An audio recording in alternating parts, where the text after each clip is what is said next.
بسم اللہ الرحمن الرحیم۔ السلام علیکم ناظرین، آپ کا میزبان علی حسین سکائی نیوز کے ساتھ ایک بار پھر سے حاضر ہوں۔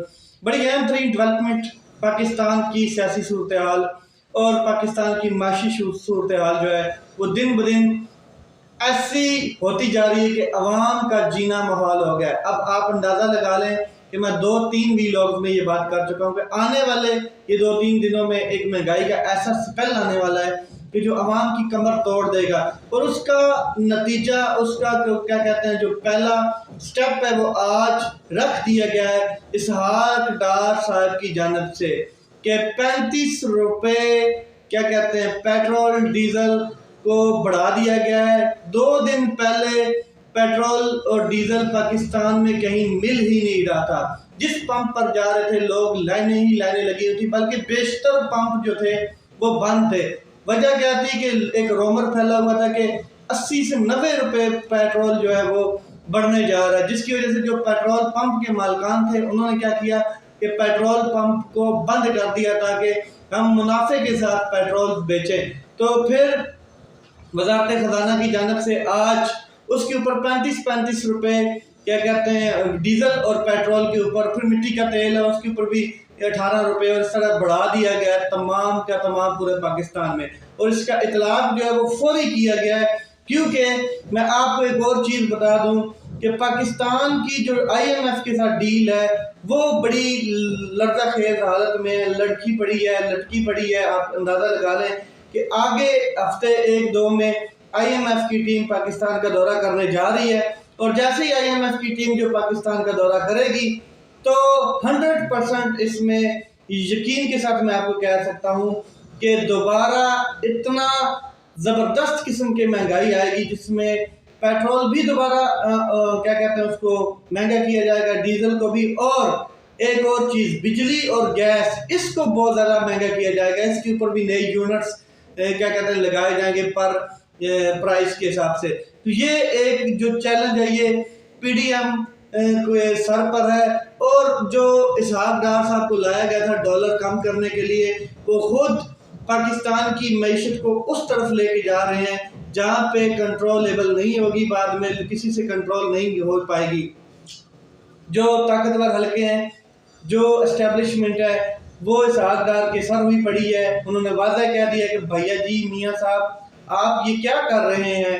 آپ نے تو کہا تھا کہ آتے ہی میں ڈالر میں نے 7 روپے ڈاؤن کر دیا، 14 روپے ڈاؤن کر دیا، اب تو پاکستان کی تاریخ میں سب سے مہنگا ترین ڈالر اب ہے اس ٹائم۔ اور دوسری بات، جو معیشت کا آپ نے دھرم تختہ کیا ہے اس کا ذمہ دار کون ہے؟ تو خیر یہ لوگ آئے تو تھے نہیں معیشت کو سنبھالنے کے لیے یا حکومت کرنے کے لیے، یہ تو آئے تھے نیب اور FIA سے اپنے کیسز کو رہا کرانے کے لیے، اپنے اوپر جو ان کے کیسز چل رہے تھے ان کو ختم کرانے آئے تھے، بیسیکلی ان کا جو مقصد تھا۔ لیکن انہوں نے وہ بھی ساتھ کیا، وہ تو ادھر سے ڈرائی کلین ہو گئے پراپر طریقے سے، اب یہ معیشت کا دھرم تختہ کر رہے ہیں۔ دوسرا میں آپ کو بتا دوں کہ پاکستان کا جو سب سے بڑا 2 شہر ہے جو کیا کہتے ہیں پنڈی، اسلام آباد، وہاں پہ سیاسی سرگرمیاں جو ہیں وہ زور و شور سے ہیں، اور انتقامی سرگرمیاں بھی چل رہی ہیں، جس کا آپ کے سامنے نتیجہ ہے فواد چودھری صاحب کو اریسٹ کیا گیا، پھر اس کے بعد ان کے اوپر کیا کہتے ہیں غداری کے مقدمات کوسار تھانہ میں اسلام آباد کے حدود میں درج کیے گئے۔ اب میں آپ کو کل کی اپڈیٹ یہ دے دوں کہ جو جس مجسٹریٹ نے، ان کا نام ہے جناب کیا کہتے ہیں وکاس راجہ صاحب مجسٹریٹ نے ایک بار مسترد کیا ان کا کیا کہتے ہیں جو جوڈیشل ریمانڈ تھا کہ کوئی ٹھوس ثبوت لے کے آئے، کوئی ٹھوس دلائل لے کے آئے، اور دوسرے ہی دن انہوں نے دوبارہ کیا کہتے ہیں فواد چودھری صاحب کا جوڈیشل ریمانڈ 2 دن کے لیے دے دیا، جو اب چل رہا ہے، جس میں فواد چودھری صاحب کو آج انہوں نے اس لاہور میں لے کے گئے۔ ان کا جو ایک ٹیسٹ تھا وہ ٹیسٹ انہوں نے کروانا تھا، وہ تھا جی فوٹوگرافک ٹیسٹ تھا، جو وہ انہوں نے کرایا ہے، فوٹوگرامیٹک ٹیسٹ ہوتا ہے جو، اس کے بارے میں آپ کو اگر علم ہے یا نہیں ہے تو یہ انہوں نے کروایا۔ کس وجہ سے کروایا؟ کہ تاکہ ہم ثبوت کلیکٹ کر سکیں، ہم چیزیں کلیکٹ کر سکیں۔ 1 دن گزر چکا ہے، اب دوسرا دن کل جو ہے دوبارہ عدالت میں فواد چودھری صاحب کی پیشی ہے۔ اندازہ لگائیں کہ نظام جو ہے وہ کتنا کمزور ہو چکا ہے عدالتی نظام. آپ اندازہ لگا لیں انصاف کا نظام کہ ایک مجسٹریٹ جس نے پہلے جوڈیشل ریمانڈ کو مسترد کیا وہی دوبارہ دوسرے دن جوڈیشل ریمانڈ دے دیتا ہے. کس کا حکم پہ, کس کے آرڈر پہ, کون پیچھے سے پریشرائز کر رہا ہے؟ کیا عدالتوں کا نظام یہ ہے جس کے اوپر پھر عمران خان صاحب نے بھی کیا کہتے ہیں چیف جسٹس آف پاکستان کو خط لکھا ہے اور انہوں نے یہ چیزیں مینشن کی ہیں کہ فواد چودھری صاحب کے جو آئینی اور قانونی حقوق ہیں ان کا محافظ کی آپ ہیں اور ان کو کیا کہتے ہیں آپ انٹروین کریں, مداخلت کریں اور یہ کیا کہتے ہیں سو موٹر لیں کہ یہ کیا ہو رہا ہے پاکستان میں. پہلے اعظم سماتی صاحب کے ساتھ ہوا, پھر عمران ریاض خان صاحب کے ساتھ ہوا, صحافی تھے, پھر اس کے بعد کیا کہتے ہیں اس سے پہلے شہباز گل صاحب کے ساتھ ہوا. یہ اداروں سے جو نظام جو عوام ہے ان کا اعتماد اٹھتا جا رہا ہے, تو آپ خدارہ اس میں انٹروین کریں. تو عمران خان صاحب نے بھی خط چیف جسٹس آف پاکستان کو لکھا ہے, دیکھیں اس کا آگے کیا ریئیکشن آتا ہے. پھر میں آپ کو ایک اور بڑی اہم چیز بتا دوں کہ بابر اعوان صاحب جب مکالمہ کر رہے تھے جسٹس صاحب کے ساتھ عدالت میں, تو انہوں نے کہا کہ منشی کہنے پہ کسی کے اوپر غداری کا مقدمہ کیسے ہو سکتا ہے, ایک چیز. دوسرا, میں خود کہتا ہوں کہ الیکشن کمیشن صاحب جو ہیں وہ منشی کا ہی رول ادا کر رہے ہیں, جیسے ان کی حرکتیں ہیں, جیسے وہ کام کر رہے ہیں.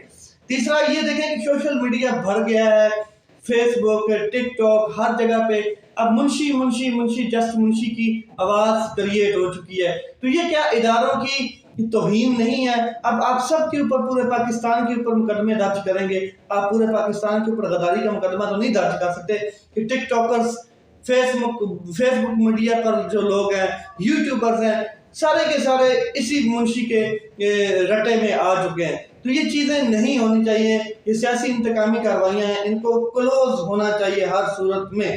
اس کے علاوہ آپ کو میں بتا دوں کہ فیصل آباد ایک صنعتی شہر ہے, بڑا صنعتی شہر ہے پاکستان کا, اس میں ایک نئے ایئرپورٹ کی کیا کہتے ہیں افتتاح ہونے جا رہا ہے, نئے ایئرپورٹ بننے جا رہا ہے, انٹرنیشنل ہوگا. زیادہ تر تو اس میں کارگو کا سیٹ اپ رکھا جائے گا کہ کارگو کے جو جہاز ہیں وہ آئیں, کیونکہ یہ صنعتی شہر ہے, اس میں بڑے لیول کے اوپر ایکسپورٹ اور امپورٹ آنی چاہیے.